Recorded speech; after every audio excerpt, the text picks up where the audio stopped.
जय गुरुदेव. मंडळी, मी जे जे काही आता तुम्हाला दाखवतोय तुम्ही ते फक्त फील करा. आणि हे सगळं कसं त्याचं आपोआप सगळं घडत आहे बघा. हे पाण्याचं वाहन बघा, बघा हे पाण्याचं वाहन त्याचं वाहत आहे पाणी. त्याच्यामधले दगड बघा. आता मी या पाण्यात आहे, याला फरक पडत नाही. आणि मी पाण्याच्या बाहेर आलो तरी याला फरक पडतो.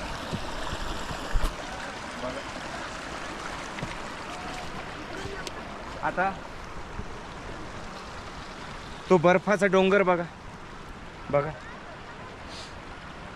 3-4 महिन्याखाली हाच बर्फाचा डोंगर जो माझ्या मागे दिसतोय, हा म्हणजे इथे येऊ शकत नव्हतो. सगळीकडे बर्फ होता, आता बर्फ वितळला आहे.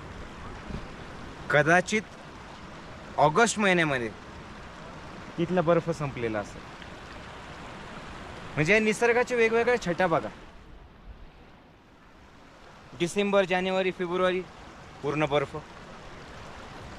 मार्च, एप्रिल, मे बर्फ वितळायला लागतो. त्याच्यानंतर मग बर्फच राहत नाही. पण रंग सुद्धा बघा, जेव्हा बर्फ होता तेव्हा हे पांढरं शुभ्र होतं. बर्फ गेलं, आता हिरवागार डोंगर बघा इकडे, बघा हा जो हिरवागार डोंगर आहे बघा. या निसर्गात बघा ना, हे दगड बघा, ही इकडे दगड बघा, त्याच्यावर काही लहान लेकरं बसलेले. हे आमचे आभाईजे बघा, निसर्गाचा आनंद घेत आहेत. क्या बात आहे. काही पर्यटक इथे आलेले आहेत. बघा ही झाडं बघा, ही जी झाडं आहेत, ही झाडं, वाहणारी हवा, हे ऊन, हे ढग, हे फक्त अनुभवा मंडळी. हे हिरवेगार डोंगर बघा.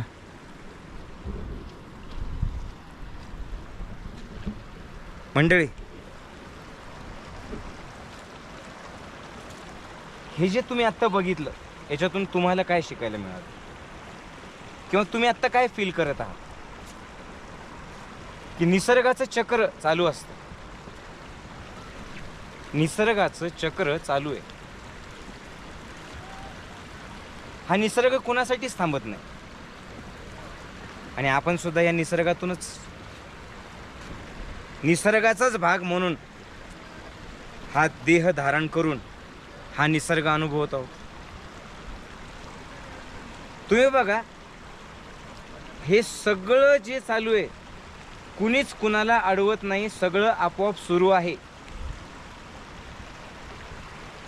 पाणी त्याचं वाहत आहे. दगड त्याचा शांत बघा.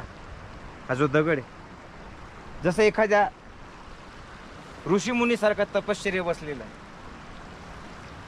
हा संपूर्ण डोंगर हिरवागार, तो बर्फ, हे सगळं त्याचं सगळं एकत्र आहे. पण एकत्र मिळून कामं करतायत त्यांचे, पण या निसर्गात आहे आनंद. मग हेच आपलं जीवन. कभी सुख कभी दुःख चालू राहतं. कधी आनंद, कधी दुःख, कधी प्रेम, कधी कौतुक, कधी या पाण्यासारखं वाहणं,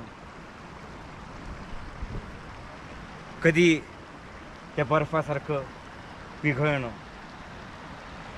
कधी या डोंगरामध्ये हे जे दगड आहे तसं कोरडेपणा अनुभवणं. बघा हे दगड, इकडचा बर्फ गेला सर.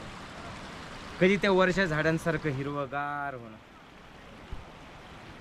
पण हे सगळं जे आहे हे जीवनाचा भाग आहे. जेव्हा तुम्ही तक्रार न करता या सगळ्या गोष्टी अशा वेगळ्या होऊन, स्थितप्रज्ञ होऊन, अलिप्त होऊन अनुभवताना, तेव्हा या सगळ्या जीवनाची मजा तुम्हाला तुमच्या आत अनुभवता येते. जीवन तक्रार आहे, जीवन टेन्शनमय आहे, जीवनात प्रॉब्लेम आहे, जीवनात अडचणी आहेत, असं म्हणणारे लोक त्या अडचणीत अडकलेत, त्याला अलिप्तपणे बघत नाहीत. तुम्ही बघा, या अडचणींच्या पलीकडे जाऊन जर तुम्ही तुमच्या जीवनाला बघितलं तर तुम्हाला कळेल की अडचणी येतात आणि जातात, येतात जातात. चांगल्या गोष्टी, वाईट गोष्टी येतात जातात, हे सगळं घडत राहतं. जीवन मात्र कधीच बदलत नाही आणि तुम्हाला सोडून जात नाही. हे जीवन गाणं जर गात राहायचं असेल तर सगळ्यात महत्वाचं आहे साक्षीभाव ठेवायचा. सुख आलं बस बघायचं, हुरळून जायचं नाही. दुःख आलं अडकायचं नाही, बस बघायचं. मी सुख नाहीये, मी दुःख नाहीये, मी दोघांच्या पलीकडचा, दोघांना अनुभवणारा, दोघांना पाहणारा, मी तो द्रष्टा आहे. असं म्हणून ज्यावेळेला तुम्ही तुमच्या जीवनामध्ये एक एक गोष्ट बघायला लागतात त्यावेळेला मी जसं तुम्हाला दाखवलं सगळं आपोआप सुरू असतं, पण तुम्ही आपले शांत असता. सुखदुःखे समे कृत्वा लाभा लाभो जय जय. सुख दुःख लाभ आणि जय पराजय, चांगलं वाईट, तुम्ही सगळ्यांपासून अलिप्त. याचा अर्थ कामधंदे सोडत नाहीत, कर्म करतायत, पण आता त्या कामाचा आनंद तुम्हाला मिळतोय, मजा येते तुम्हाला, तुम्ही एन्जॉय करताय, कारण तुम्ही अडकत कशातच नाही, वाहताय पाण्यासारखं. आणि हेच श्रीकृष्णाने सांगितलेलं होतं की काम कसं करायचं. योगस्थः कुरु कर्माणि संगम त्यक्त्वा धनंजया सिद्ध सिद्ध्यो समो भूत्वा समत्वम योग उच्च. मी या दगडावरती आहे की मी या गवतामध्ये आहे, मी पाण्यामध्ये आहे की मी बर्फामध्ये, मला काहीच फरक पडत नाही. बस शेवटचंच सांगतो, कसं आहे जीवन बघा. सगळं खाली घडतंय, जसं तुम्ही इथूनच बघा. मी जातोय आता पळत, या डोंगर चढतोय आणि बघा, यस यस, आता बघा हे सगळ्या गोष्टी खाली घडतायत, सुख दुःख.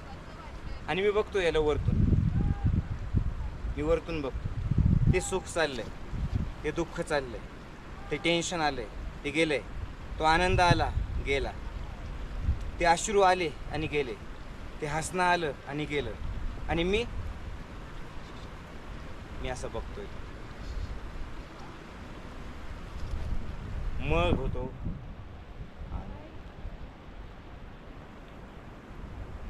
तेव्हा अलिप्त होऊन मस्तपैकी जीवन जगा. जय गुरुदेव.